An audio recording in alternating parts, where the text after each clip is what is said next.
Can you please uncensor my site? Yeah, we're not censoring anyone.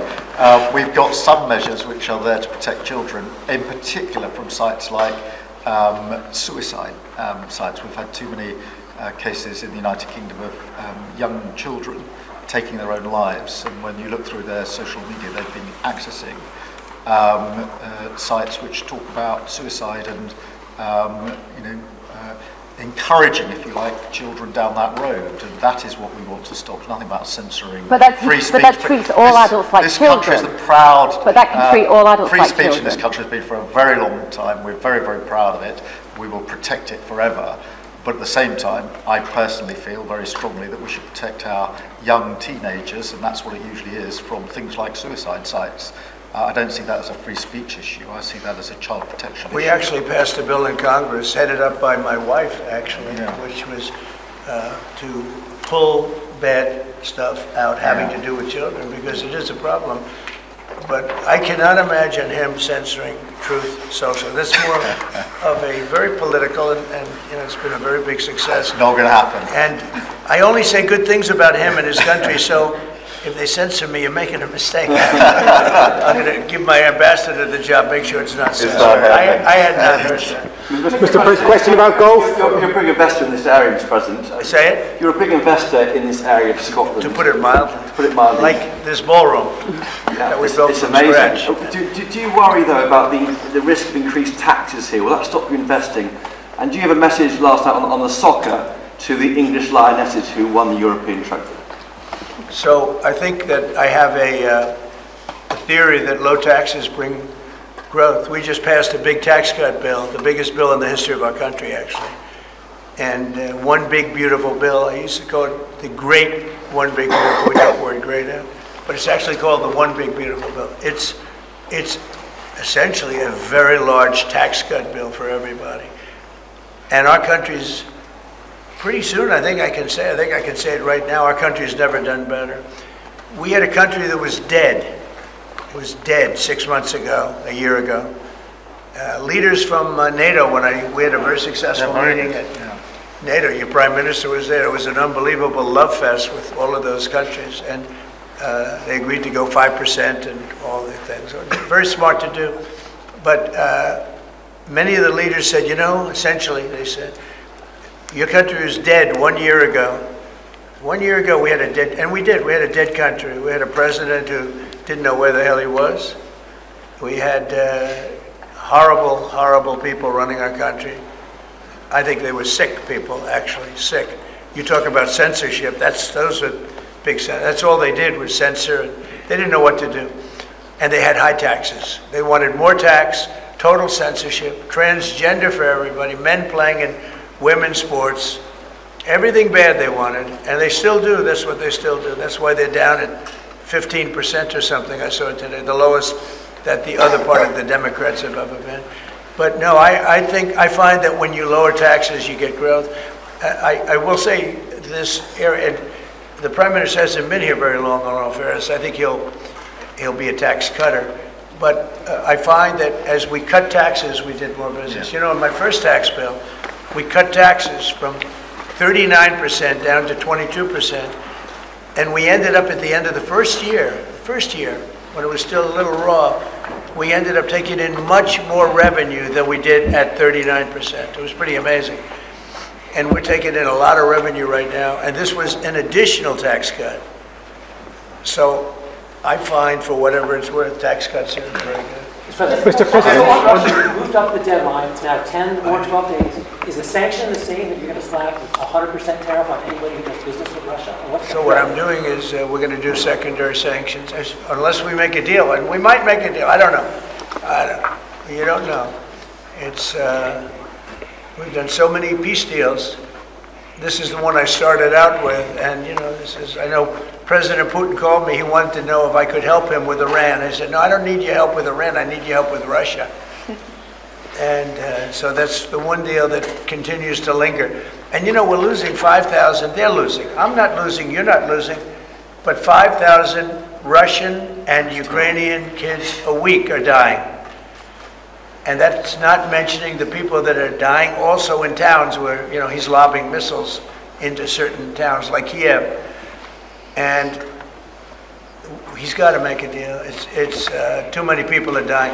It's a really bloody war. And the 5 is now, they're really telling me that number is obsolete. It's like 7. That's terrible. So you have 7,000 Russian and Ukrainian soldiers dying every single week for no reason whatsoever. So you would think, based on common sense, you would think he'd want to make a deal. We'll find out. No communication. Mr. President. Publicly, have you had any other through any channels conversations with the Russians reiterating this? In what? Reiterating this new pressure and deadline. Yeah, and we're going to have a, well, you're the press. I'm reiterating it to you. Yeah, I'd say 10 to 12 days. I'll announce it probably tonight or tomorrow. But there's no reason to wait. If you know what the answer is going to be, why wait? And it would be sanctions and maybe tariffs, secondary tariffs. You know what a secondary tariff is. And look, the Russian economy, I don't want to do that to Russia. I love the Russian people. They're great people. I don't want to do that to Russia, but this thing, they're losing a lot of Russians. They've lost 1 million Russians. And that's the, sons, that's the sons and daughters of Russian families. They leave the house, they go by mom, by dad, and then they get blown away. And Ukrainian too. Look at Ukraine. It's a disaster what's happened there. But it continues to go on. As you know, we made a deal where the European Union is essentially involved, but it's NATO, and we're supplying weapons to NATO. NATO's now paying because the United States, because of Biden's in for $350 billion, the European nations are in for about $100 billion. It should be the opposite way, by the way, because we have a big ocean in between. It should be the opposite way. But I think that eventually something's going to happen. It should happen fast. So many people are dying. When I settled out with Congo and Rwanda, they lost almost 8 million people. And it just made so much sense. And if I didn't get involved, they wouldn't have done it. They weren't even thinking about settling it. It was just going on forever. And nobody could go into those territories because they'd get killed. They'd get killed. And now they have I hear it's a whole different ballgame. We settled it. This is one that should be settled. Russia, Ukraine. This is one that really should be settled. Mr. President, on Scotland, Mr. President, Scotland's First Minister has today set out his plans for a second referendum on Scottish independence. Can I get your reaction to that as someone with deep ties to Scotland? And, sorry, Mr. Prime Minister, can I also get your thoughts on that? If the SNP do win a majority at next year's election, then they have a right to hold a referendum, do they not? Well, I don't want to get involved in your politics. We got enough politics of our own. I will say that I predicted what was going to happen the last time. You remember? I was opening the first course over at Aberdeen, and I was over here, and at the same time, and they asked me that question. I made a prediction. It was the day before the vote, and I made it correct. I like to be correct, but I made a correct prediction. I don't know. I do say that when they made that deal, somebody said that it was, and I remember this very distinctly, I said, could they do this all the time? There was a little bit of a restriction, like 50 or 75 years before you could take another vote. Because, a country can't go through that too much. I don't know the First Minister, but I've heard great things about him. I've spoken to him. I hear very good things about him, and I'm meeting him today. So maybe I'll have a better opinion then. And let me answer that straightforwardly, because I believe in a stronger Scotland, in a better United Kingdom. And I think that at a time like this, when it's quite clear that there's uncertainty and volatility around the world, the strength of the United Kingdom together is very important for all 4 nations, very important for Scotland. And that should be our priority, that should be our focus, not on the politics, which feels like the politics of yesteryear now, at a time like this. And I think that the First Minister should probably focus more on his delivery in Scotland than on his constitutional issues, and we might have a better health service in Scotland. But at a time like this, I think the United Kingdom is always stronger as 4 nations. I think that's better for all 4 nations. I think that's how Scotland is stronger. Look at the deal that we've been able to do with the United States, a really important deal that we made just months ago. That is what the United Kingdom can do when we act as a powerful set of 4 nations together, and there are very many other examples. Mr. President, you toured the Federal Reserve last week, and they are set to meet this week. Do you think your visit has inspired a potential rate cut, or how do you see things shaking out this week? Well, it's interesting. I did tour it. I toured the building. Yes. And if you looked at this building, if you came here like 14, 15 years ago, we've had it a long time. It's been an honor to have Turnberry. But I was on much more opulent walls, ceilings, floors. We had to do this. And we did a very great job. I mean, you see how beautiful it is inside. Everything was saved, everything was preserved. We had ceilings that were in bad shape, they were falling down. You know, it's very old, wasn't properly maintained. Now it's brand new and beautiful, and we saved everything. If you really think here, well, you took a look and you were sort of commenting the coloring. Now this is a brand new building, but if you look outside, it's equally opulent and beautiful, and we didn't do that by spending, you know, hundreds of millions of dollars in surrounding a railing underneath the area that you're painting. I mean, I've never seen that. Brand new, beautiful plywood, very expensive, wrapped around a figurine or a railing to preserve it. But you don't have to do that. You can just wrap a cloth, they call it a blanket, and you don't even have to do that if you're careful when you're doing the ceiling. But I don't know what they did. They'd take down a ceiling and put up a new ceiling, and the new ceiling had no opulence to it. Or they'd fix the ceiling. But I would say that all I need is a good plaster and a can of paint. And, you know, they spent $3.9 billion. And I spent a lot of money too, but it's I'd say 3.8 billion less, you know? Meaning I spent probably $100 million making this place incredible. And you were saying a lot of that was local trades. I used local trades. We were looking at the windows, I think, in the next room. I had local trades to a lot of this. We have the most opulent windows next door, and I had a choice. Do I take them out? And, you know, they've suffered through 125 years of storms. You have very big storms in this area. When you have a storm, you have a storm. We do it properly. And they made it, barely, but they were in bad shape. So I had some local people come up and we looked at them. You have some great craftsmen here, I think is what you're getting at.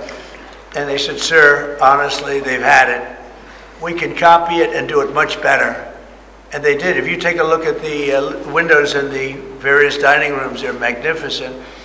And they're new, and they're much better looking than what was there. Same exact look, other than a much higher quality. But do you foresee a rate cut? And they're local people. I used a lot of your local people. You have really great local tradesmen here, yes? But do you foresee a rate cut this week? Do you expect the Fed... A rate cut? Yeah, do you expect meaning a tax cut? No. Do you expect the Fed to cut rates this week? I think he has to. You had 11 cuts, you know? In Europe, they had 11 cuts. In other places, they had 10 or 11 cuts. And we had none, but I'm not going to say anything bad. You know, we're doing so well, even without the rate cut. With the rate cut, it would be better. It affects our housing a little bit. Look, we should be 3 points lower. Each point is $360 billion. Can you imagine that? That's big numbers. Each point, 1 point of cut, is the equivalent of $360 billion in savings. That's big stuff, you know. Those are big numbers in the U.S. Everything's big. He should cut. A smart person would cut. You know, he leaves very soon, so it's like one of those things, but I'll miss him greatly.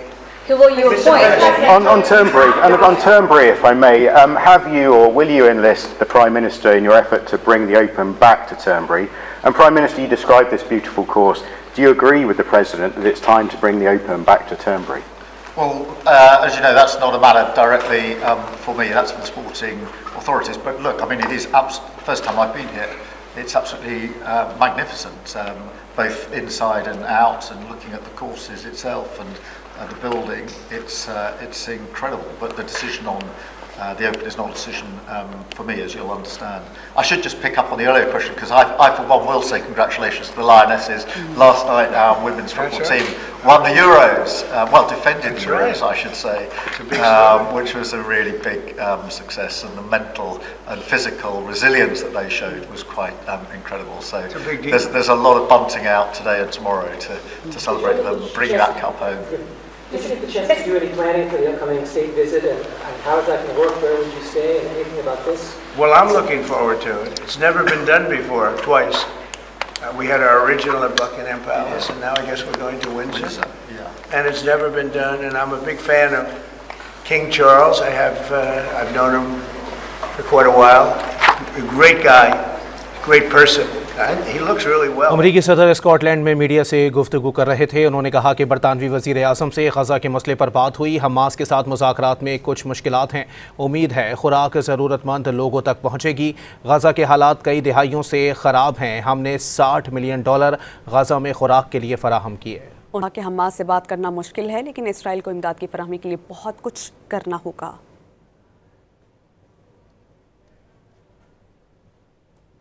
अभी वक्त हुआ है break का, उससे पहले शामिल करेंगे news updates. इस न्यूज अपडेट को आप तक पहुंचाने के लिए हमारे साथ ताउन किया है बच्चों के ग्रोइंग ब्रेन के लिए Nestle Lactogrow, grow active with active grow.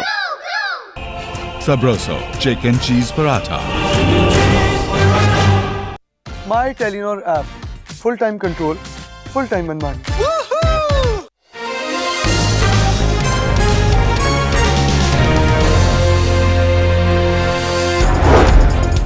अमरीकी सदर ने गज़ा में ग़िज़ाई किल्लत हकीकत करार दे दी।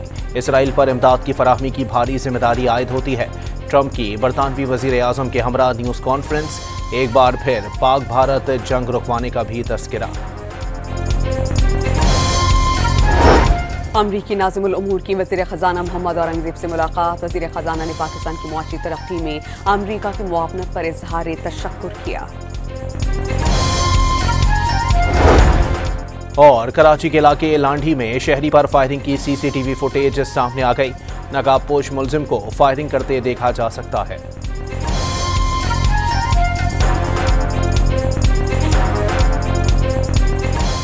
इसी को तो कहते हैं the specialist move, the all new सबरोसो spicy chicken donut, king of the ring. अरे अम्मी की बर्थडे है, फोन करना नहीं भूलना। हाँ ओके ओके। बहुत स्मार्ट हो गया। होगा कैसे नहीं, पहले 3 साल में बच्चों का ब्रेन 3 गुना बढ़ता है। मैं इसे देती हूँ नेस्ले लैक्टोग्रो विद एक्टिव ग्रो, जिसमें शामिल है प्रोबायोटिक्स और खास न्यूट्रिएंट्स बच्चों के ग्रोइंग ब्रेन के लिए। Nestle Lactogrow, grow active with active grow. मेरे एक टैप पे चलती है अब दुनिया सारी, ढूंढ कर भी ना मिलेगी ऐसी आसानी। जब लाइफ मोबाइल हो तो कैसे होगा कोई बोर।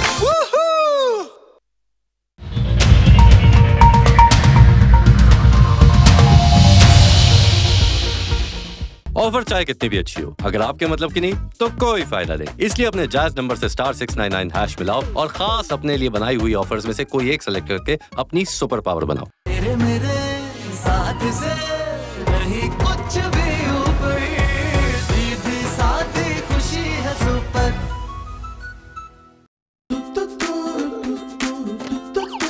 अरे अम्मी की बर्थडे है, फोन करना नहीं भूलना। हाँ ओके ओके। बहुत स्मार्ट हो गया। होगा कैसे नहीं, पहले 3 साल में बच्चों का ब्रेन 3 गुना बढ़ता है। मैं इसे देती हूँ नेस्ले लैक्टोग्रो विद एक्टिव ग्रो, जिसमें शामिल है प्रोबायोटिक्स और खास न्यूट्रिएंट्स बच्चों के ग्रोइंग ब्रेन के लिए।